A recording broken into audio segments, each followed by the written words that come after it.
how devotees rise. Truth is one and eternal. Realize oneness with it in your deathless self within.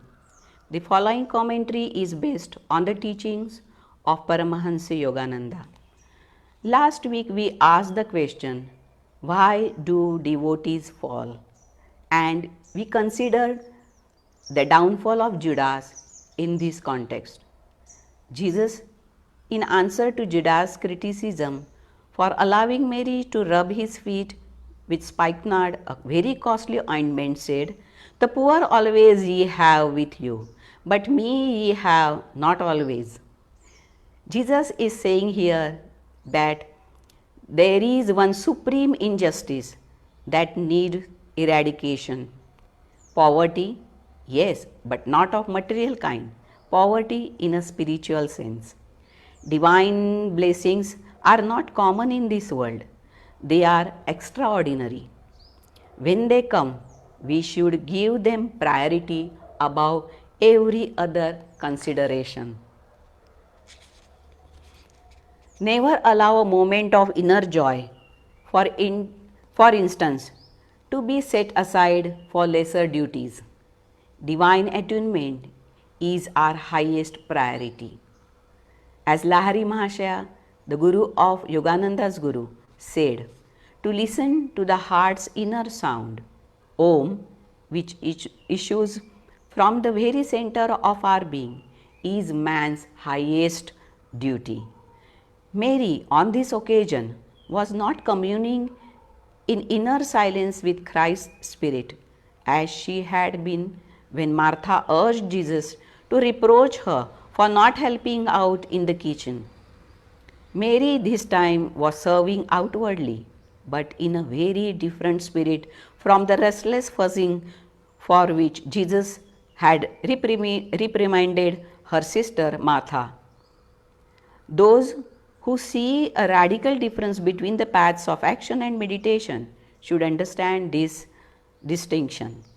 To serve in the right spirit is necessary, for only thereby can we overcome our karmic tendencies towards restless activities. The important thing is that spirit be always inwardly focused, that in everything we do, we act in loving service to the Lord. Therefore, the Bhagavad Gita says in the 3rd chapter, the state of freedom from action, that is, the eternal rest in the spirit, cannot be achieved without action. No one, by mere renunciation and outward non-involvement, can attain perfection. Whenever the Spirit of God descends upon you, however, remember the words of Jesus, "Me ye have not always with you." Thus, through Holy Scripture, God has spoken to mankind. Om, Om, Om.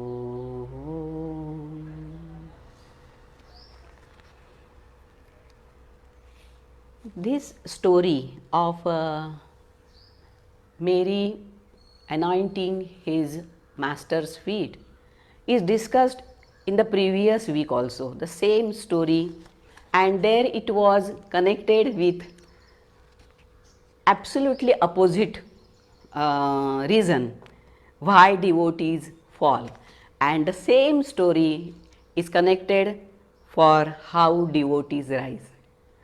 Such a beautiful thing, because there it was explained taking into view Judas' way of living, and it was considered why and how his fall happened. And here the devotees rise, and here it is told how devotees rise, and the example is of Mary.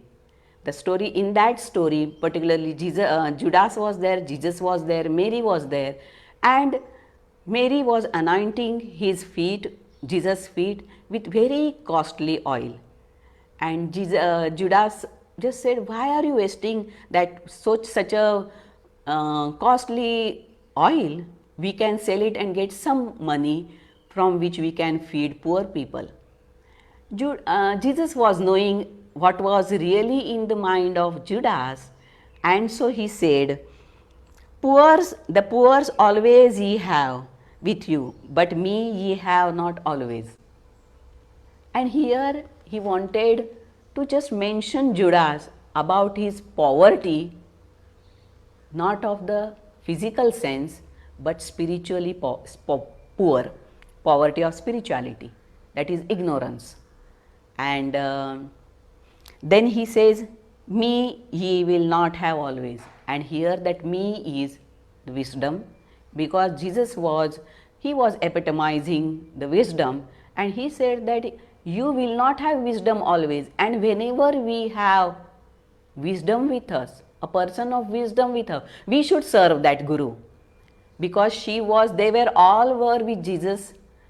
He was their guru, and it was their prime duty to listen to him, to serve him, and through his vibration get the wisdom that he has. But here, and Mary was doing that, but Judas couldn't do that.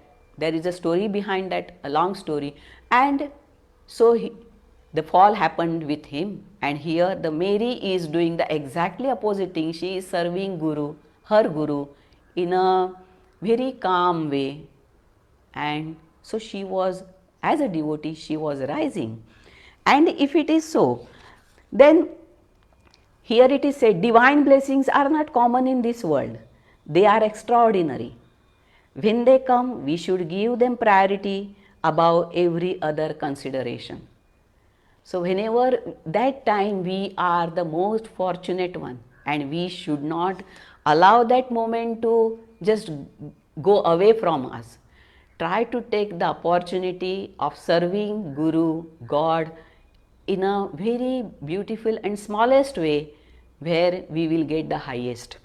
And then the poor always we don't have, because ignorance cannot be, it is a part of this duality, ignorance, and that is why everything is existing, and God is enjoying in that ignorance also, because he wants to see this drama, and these people are ignorant and they are praising their ignorance, confirming their ignorance, thinking that they are wise, let them be.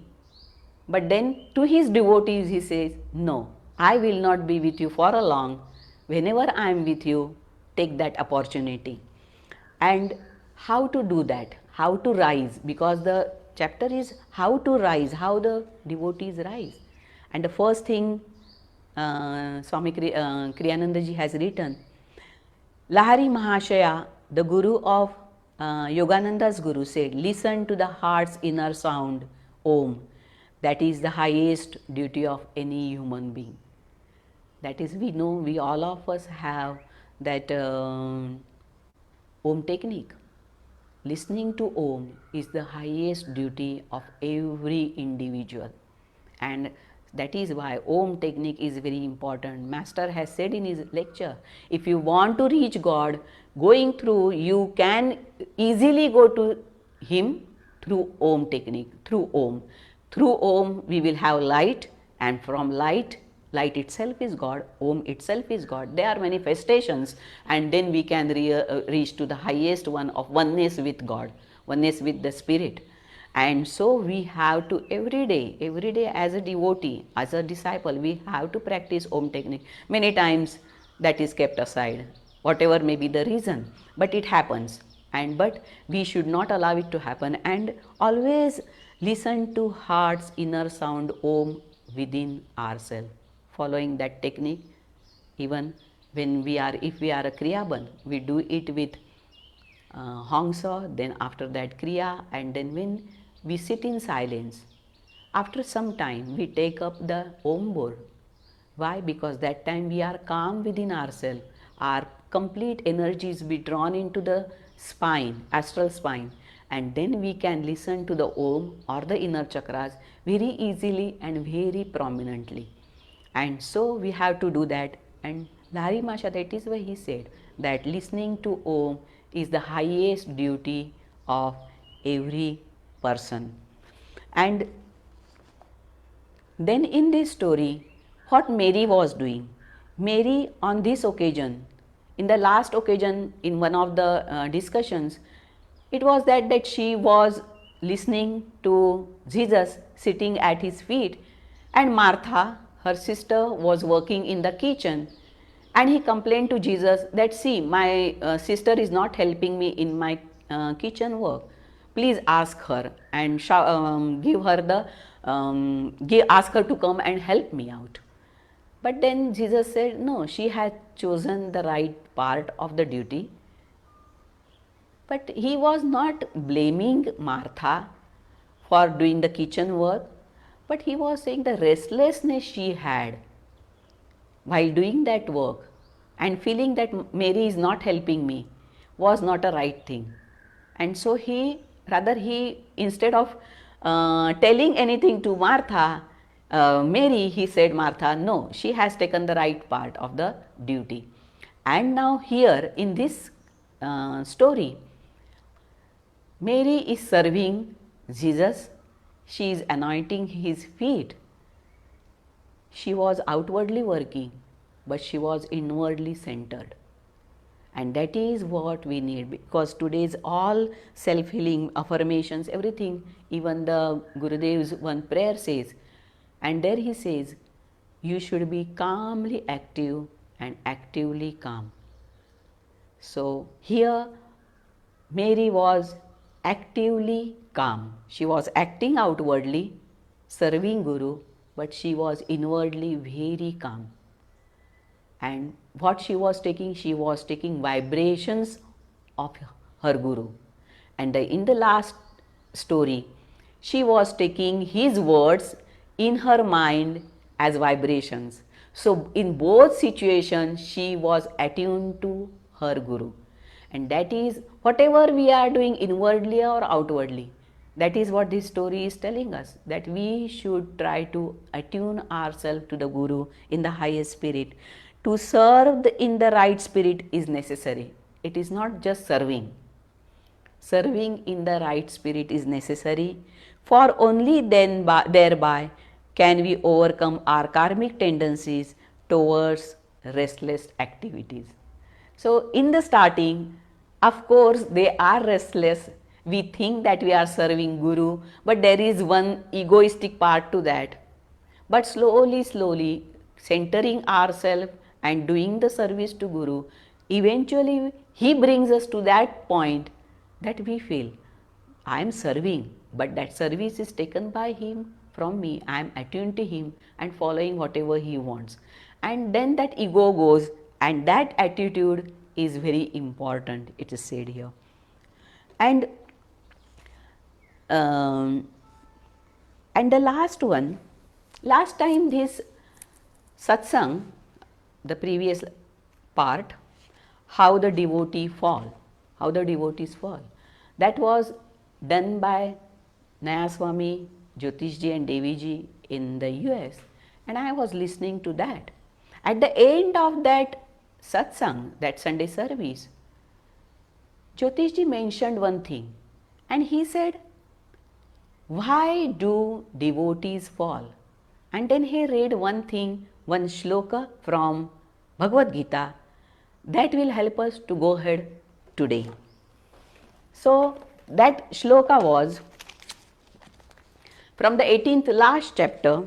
After telling complete yogas, karma yoga, jnana yoga, everything, dhyana yoga, bhakti yoga, at the last shloka, one of the last shlokas, Krishna is telling Arjuna, absorb yourself in me, be wholly devoted to me, worship and bow to me alone, so shall you undoubtedly reach me. This I promise you faithfully, for you are dear to me. So it is given why devotees fall when they don't do it. That is how Jyotishji put it. This is said that you have to do like this, but when the devotee doesn't follow this, he falls. And same thing, all scriptures, all true scriptures, all gurus speak the same thing.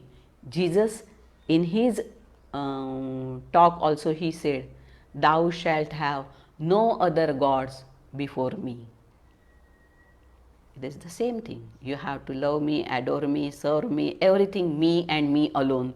And here Jesus is saying, "Thou shalt have no other gods before me." And Paramahansa Yogananda ji said, God is a very jealous type of lover. He doesn't want anyone to be shared, that love of devotees to be shared with someone else. He wants the complete 100% dedication to him. And then only he speaks and comes to us. So he also said the same thing. And there is no compromise. He is not ready to compromise anything for that. And till the time we have something else with his love also, he said, I will wait. He takes a back step. And he says, no, when you want me alone, then I will come. Then you will have my love. And then when it is so, if we want to love him alone, what keeps us out? It is the always we think that something else will give me good love, give me satisfaction, and always that takes us out. But Mary, she was knowing, she was a perfect devotee, and she was knowing maybe that oil was very costly, whatever it was, she was not bothered about it. She wanted to serve her Guru alone. And she did it, and she got the fruit of it. She was the first person whom Jesus met after his reincarnation. So that was a big thing for a devotee to get. And here that in Bhagavad Gita also it is said that the state of freedom of action from action cannot be achieved without action. No one by mere renunciation and outward non-involvement can attain perfection. See, now when we are working outwardly, then also we are working for God, and when we are meditating, we are intensely working, active, because Paramahansa Yogananda ji said that doing Kriya is the highest karma we are doing, because we are liberating our soul, because we are not this body, we are soul. And if we are trying to help our soul or myself to release from this body cage, I am doing the highest duty, and that is what is important. And so when we are meditating, always we should have that thing that I am doing some seva towards God, because I am trying his part is inside me in this body, and that part, that soul is always trying to get liberated. And by doing Kriya, by doing meditation, we are helping that soul to get out of it, that ego bondage. And that is our prime duty, and we should do it daily without fail. And calmly active and actively calm. But when this happens, and when the devotee comes to that level of he is actively calm and calmly active, what he gets? And here in Bhagavad Gita only, Krishna says to Arjuna in chapter 4 what he gets. The gift he gets from attuning to his Guru and serving his Guru, when as the devotee rise, Adhyay 4 says, as devotee rise, God accepts him not only as devotee but as a friend. It's a big achievement for a devotee. From a just servant level, he has been cast to the highest pedal of being a friend. And that friendship is divine, that friendship is eternal, and that is the thing we get when we follow and serve Guru devotedly. And that is why, if we have heard in Bhagavad Gita, many times Krishna calls Arjuna Sakha, friend. he takes him to his own level.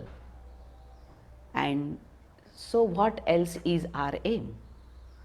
Just merging back into God. If we want to be a Sakha of our Krishna, we have to serve him inwardly and outwardly, but calmly.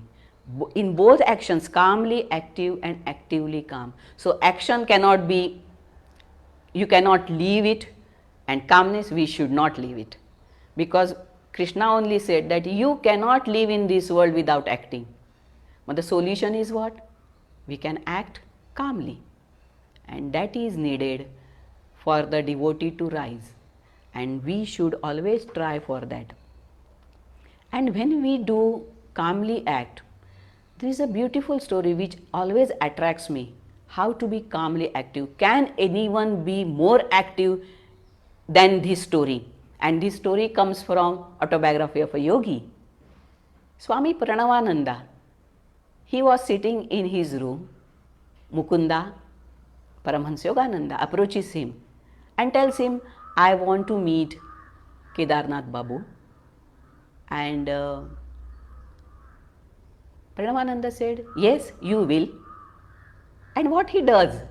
He doesn't wear his shoes and goes out.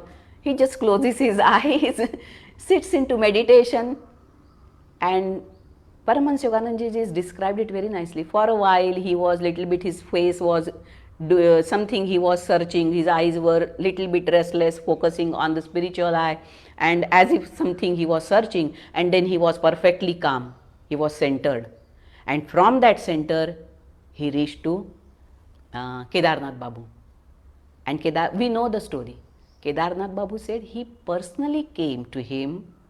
It was not just some instruction or something. He personally in a second body came to him, told him that Bhagavati Charan's son is waiting for him, come and meet him. He didn't leave his place, but then also he could do that. How it is possible? This is just because of the centeredness in the calmness, and that level, because we know that when we are that way calm, we try to become that way calm, everything becomes very still, and for a while we try to understand what actually the stillness means of mind, body and being. And that Pranavananda was a realized soul. So without getting out from his position, he was meditating. Just by meditating deeply again, he could do whatever he wants, and that time he must be very active. Otherwise it is not possible to achieve that state of approaching someone in the on the ghat of Ganga and instructing him that to come to his place and meet Mukunda. So we can understand that calmly active is how much powerful it is. We need not move from the place, we need not move our body, but then also we can reach that state and connect with anybody. And in one of the explanations in Bhagavad Gita, Master has said that when you are calm and when you are completely centered, you feel that you can connect with anybody in this world, from your center to that person's center. And these are the beautiful things we can experiment in our meditations and try to achieve that state and enjoy meditations. Otherwise sometimes meditations become boring or repeated, and if we try to play something with our meditations, it becomes powerful. And that is why this chapter is so beautiful, and where it is said that we should be always calmly active, centered should not be, we should not allow it to go away from us, and that is how devotee will rise and he will achieve the aim of his life, that he will be a friend of his God. He will call him his Sakha, and that is what we need from this life. We will try to